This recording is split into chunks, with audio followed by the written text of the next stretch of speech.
হাতে মাত্র আর কয়েকটা দিন, তারপরেই বাঙালির শ্রেষ্ঠ উৎসব দুর্গাপুজো। তাই এখন জোর কদমে ক্লাব মণ্ডপগুলিতে চলছে প্রতিমা প্যান্ডেল তৈরির কাজ। এই মুহূর্তে আমরা রয়েছি গঙ্গারামপুরের চিত্তরঞ্জন ক্লাবে। চিত্তরঞ্জন ক্লাবের দুর্গাপুজো জেলার বিগ বাজেটের দুর্গাপুজোগুলির মধ্যে অন্যতম। ৪৫তম বর্ষে এবারে চিত্তরঞ্জন ক্লাবের দুর্গাপুজো। কী থিম তারা তুলে ধরছে তা বিস্তারিতভাবে জানাবো আপনাদের। শারদোৎসব আসন্ন, তীব্র হাঁসফাঁস করা গরম আর তাপপ্রবাহের জেরে চরম অস্বস্তিতে পড়েছিলেন সাধারণ মানুষ।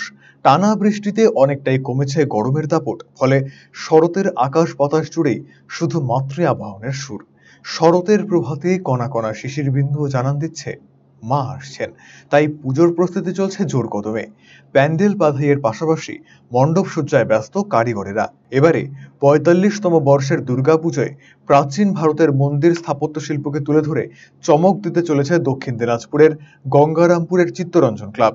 হাতে আর মাত্র কয়েকটা দিন, তারপরেই পুজো। তাই এখন দিনরাত এক করে প্যান্ডেল এবং প্রতিমা তৈরির কাজ করছেন শিল্পীরা। ক্লাব সূত্রে খবর, এবারে ২১ লক্ষ টাকা ব্যয়ে প্রাচীন ভারতের মন্দির স্থাপত্য শিল্পকে তুলে ধরতে চলেছে তারা। সেই সঙ্গে আলোকসজ্জায় থাকছে নতুন চমক।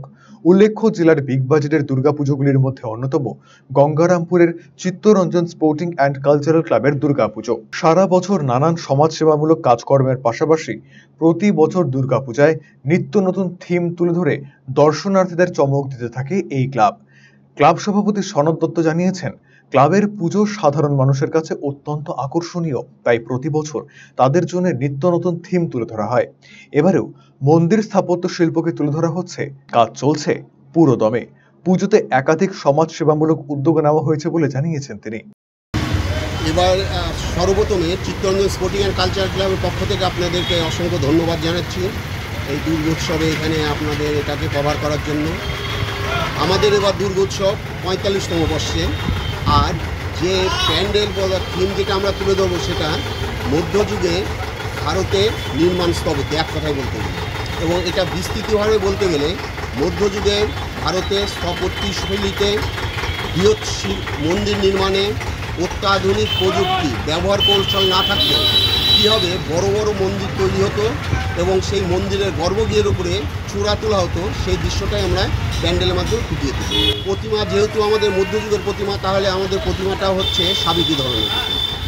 এর পাশাপাশি লাইটিংয়ে কী চমক রাখছে? লাইটিংয়ের চমক বলতে আমাদের প্রতি বছর চন্দননগরে যে নতুন নতুন লাইট ওরা ইনোভেশন করে, নতুন ধরনের এই বছরের জন্য প্রেজেন্টেশন করে, সেটা তো আমাদের এখানে সবটা না সম্ভব না, আর একটা ঝলক আমরা এবার তুলে নিয়ে এসেছি।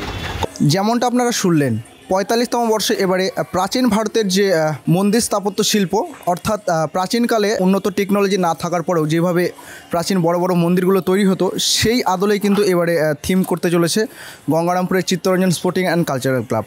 এবারে তাদের পুজোর বাজেট প্রায় ২১ লক্ষ টাকা। এখন দেখার জেলাবাসী চিত্তরঞ্জন ক্লাবের এই থিমকে কতটা প্রাধান্য দেয়, কতটা ভিড় হয় পুজো মণ্ডপে। গঙ্গারামপুর থেকে পাপাই রায় রিপোর্ট, RCTV সংবাদ।